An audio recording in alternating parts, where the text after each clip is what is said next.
कंधार विमान अपहरण कांड 1999 भाजपा सरकार।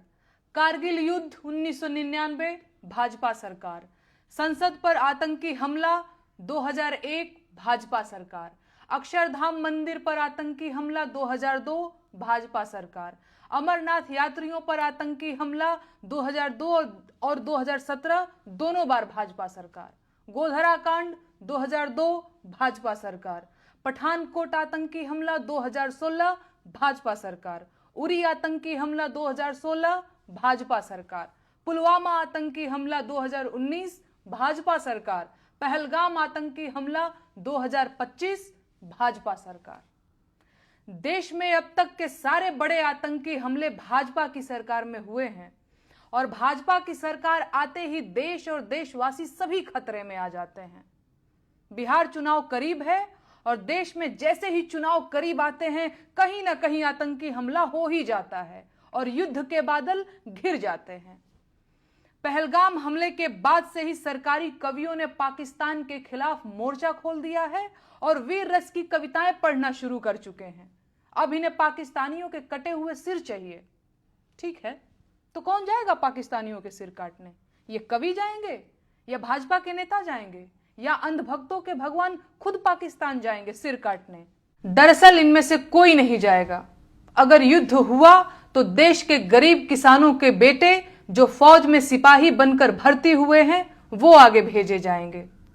वो गरीब किसान जिनका बैंक का कर्ज अभी तक सिर पर लदा हुआ है, जिनका ट्रैक्टर जब्त करने के लिए बैंक वाले रोज द्वार पर चक्कर लगाते हैं, उनके जवान बेटों को ये भाजपाई कवि युद्ध में भेजने की मांग कर रहे हैं। ये है इन धूर्त कवियों का कवि हृदय और नीयत। और नेताओं का क्या है? चुनाव जीतने के लिए युद्ध की घोषणा करनी पड़ी तो ये वो भी कर देंगे। इनके अपने बेटे तो फौज में हैं नहीं। इनके अपने बेटे तो विधायक, सांसद और बीसीसीआई का सचिव बनने के लिए हैं, लेकिन लड़ाइयों में झोंकने और गोली खाने के लिए तो किसानों के बच्चे हैं, ताकि देश में राष्ट्रवाद का बयार चले और इन्हें वोट मिले।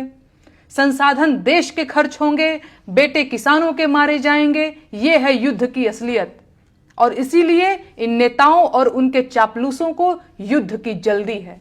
जब भी चुनाव करीब होते हैं और सरकारों की हालत खराब होती है तो पड़ोसी देशों से युद्ध और तकरार को चुनाव जीतने के लिए हुकुम के इक्के की तरह उपयोग किया जाता है।